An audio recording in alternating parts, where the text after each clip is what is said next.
दोस्तों नमस्कार। ये बार बार कहा जा रहा है कि आर्थिक सुधार के अलावे भारत की इकोनॉमी को पटरी पर लाने का दूसरा कोई रास्ता नहीं है। यह हर बार कहा गया कि मोदी सरकार इस देश में जो आर्थिक सुधार के लिए कदम उठा रही है उससे देश की न सिर्फ 5 ट्रिलियन की इकोनॉमी होगी बल्कि भारत भी विकसित देशों की कतार में जाकर खड़ा हो जाएगा। और शायद आर्थिक सुधार के मद्देनजर कृषि क्षेत्र को लेकर जो 3 कानून लाए गए, सत्ता के करीबी अर्थशास्त्रियों ने बार बार यही लकीर खींची कि अगर कृषि क्षेत्र में सुधार हो गए तो फिर आने वाले वक्त में कृषि क्षेत्र में भी किसान इस देश का खुशहाल हो जाएगा।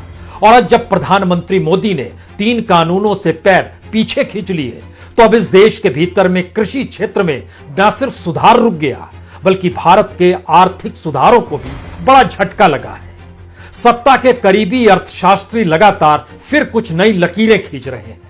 उन लकीरों में यह भी है कि इस देश के भीतर में जितना भी एफडीआई आता है उसका एक बड़ा हिस्सा अब के कृषि सुधार के साथ और बड़ा हो जाना था। टारगेट तो तकरीबन $10 बिलियन का था, यानी तकरीबन 75,000 करोड़ रुपए सालाना कृषि क्षेत्र में इन्वेस्टमेंट बाहर से होता। फूड प्रोसेसिंग के क्षेत्र में बड़ा इन्वेस्टमेंट होता। इस दौर में हालांकि सिर्फ एफडीआई जो इस देश में आती है वह 2% ही फूड प्रोसेसिंग के क्षेत्र में जा पाती है और वह 1.2% का मतलब इस देश के भीतर है 8,922 करोड़ रुपए।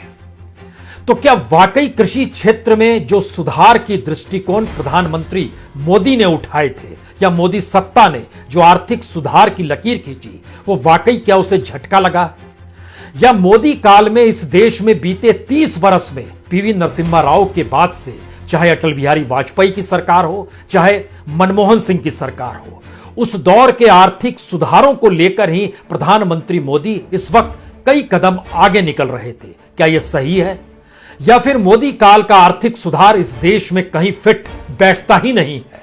क्योंकि आर्थिक सुधार की जो रूपरेखा प्रधानमंत्री मोदी ने खड़ी की वह पूरे तरीके से राजनीतिक से प्रभावित थी, राजनीतिक वोट बैंक से प्रभावित थी, यानी अर्थव्यवस्था से उसका कुछ लेना देना नहीं था। इन लकीरों का जिक्र इस देश के वो अर्थशास्त्री कतई नहीं करेंगे जो सत्ता के करीब है और जिन्हें लगता है कि सत्ता ने अगर एक ऐलान कर दिया तो उस ऐलान के आगे पीछे तमाम उन लकीरों को खींचते चले जाइए जिससे इस बात का जिक्र अंतर्राष्ट्रीय तौर पर हो कि भारत भी आर्थिक सुधारों की श्रेणी में आकर खड़ा हो गया है और सुधार बड़ी तेजी से हो रहे हैं।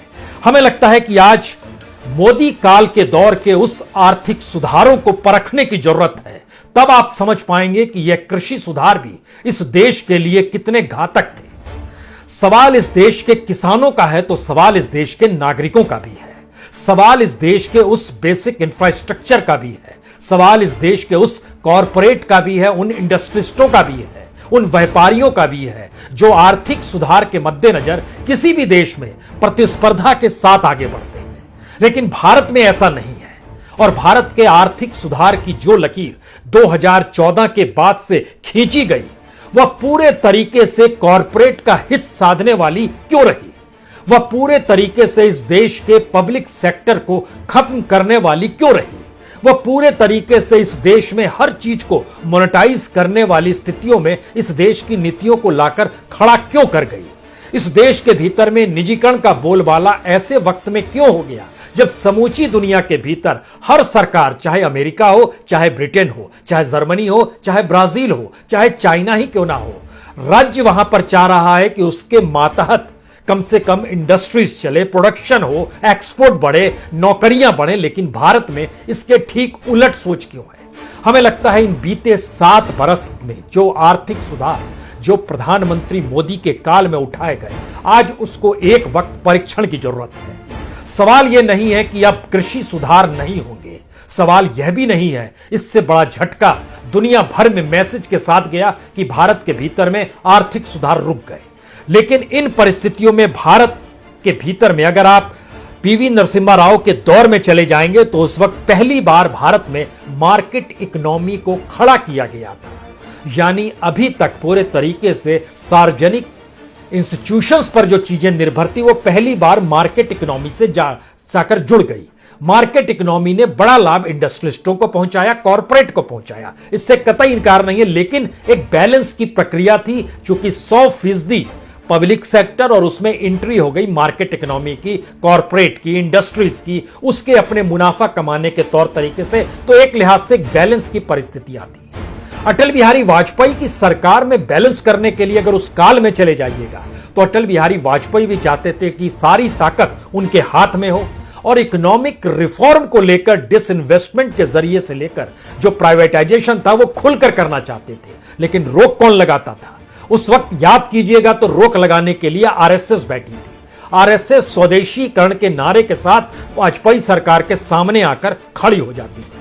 मनमोहन सिंह के काल में आइएगा तो उस वक्त सोनिया गांधी जिन निर्णयों को ले रही थी वह मनमोहन सिंह के इकोनॉमिक रिफॉर्म के रास्ते में आकर खड़े होते थे, चाहे वो मनरेगा हो, चाहे वो शिक्षा सबको देने की बात हो, सबको भोजन देने का जिक्र हो, यानी कल्याणकारी योजनाओं के तहत किसी ना किसी तरीके से एक प्रेशर ग्रुप सरकार के भीतर से ही काम करता था। मोदी काल में मोदी मुक्त थे।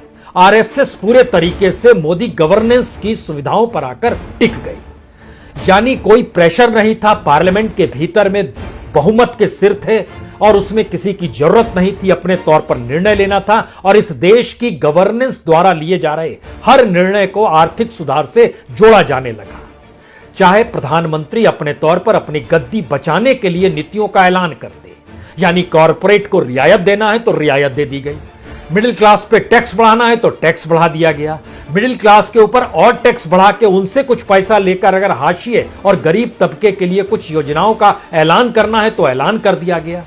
स्थितियां इतनी विकट हो गई कि अगर इस बार का बजट भी आप एक क्षण के लिए देख लेते तो लगभग 3.5 लाख करोड़ रुपए की जो सेंट्रल योजनाएं हैं, जिसमें राज्यों की भागीदारी कहीं नहीं है और कहीं भी नहीं है, उन योजनाओं और उन मिशन और उन योजनाओं के इंप्लीमेंट के जरिए जो 3.5 लाख करोड़ की योजनाएं बनाई गई उसकी एक बड़ी लंबी फहरिस्त है। उन योजनाओं को लागू करेंगे, लेकिन पैसा तो इसी देश की जनता से ही लेना है, महंगाई इसी देश में होगी, पेट्रोल डीजल पर एक्साइज इसी देश में बढ़ेगी, यहीं से टैक्स वसूली होगी और उस पैसे को हम शिफ्ट कर देंगे।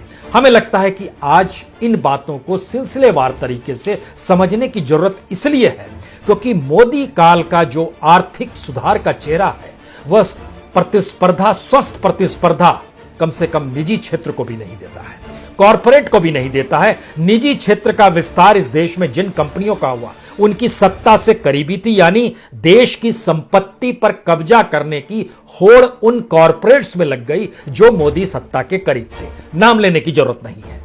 पब्लिक सेक्टर को निजी हाथों में सौंपने की परिस्थितियां लाई गई, इसको इकोनॉमिक रिफॉर्म बतलाया गया।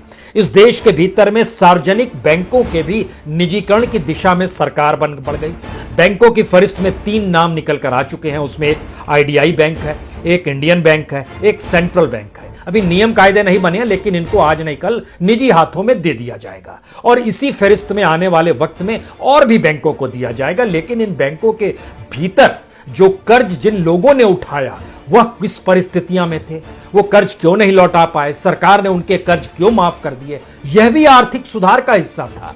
बैंकों की बुक ठीक करने के लिए मर्जर किए गए, यह भी इकोनॉमिक रिफॉर्म का हिस्सा था। यानी परिस्थितियां इस देश के भीतर में कैसे धीरे धीरे कॉर्पोरेट पॉलिसी के मातहत निकलती चली गई और कॉर्पोरेट अपने तौर पर अपने मार्केट इकोनॉमी में अगर फेल हुआ तो क्या उसे लगा इस देश की एग्रीकल्चर जिस पे टिके हुए 60% नागरिक इस देश के हैं उस इकोनॉमी पर भी कब्जा कर लिया जाए।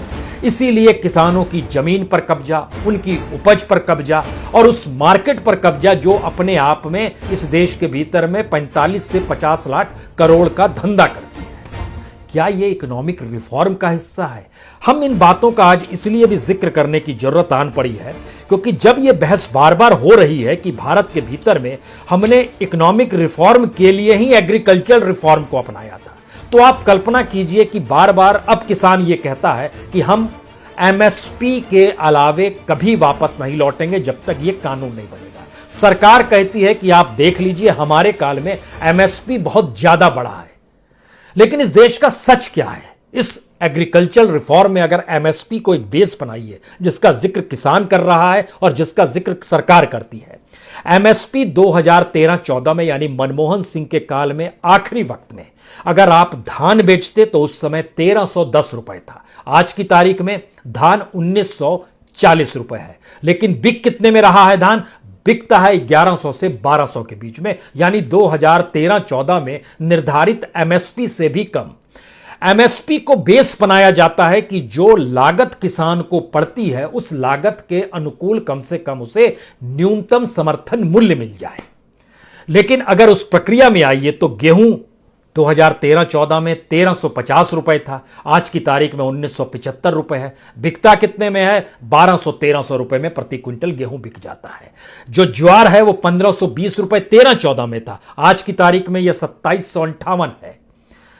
अब बिकता कितने में है? ये 1500-1600 में बिकता, यानी फिर बिक रहा है उस काल में। इसी तरीके से बाजरा उस समय 1250 में था, आज की तारीख में 2250 आपने कर दिया, लेकिन बिकता कितने में है? वही 1200-1300 रुपए में।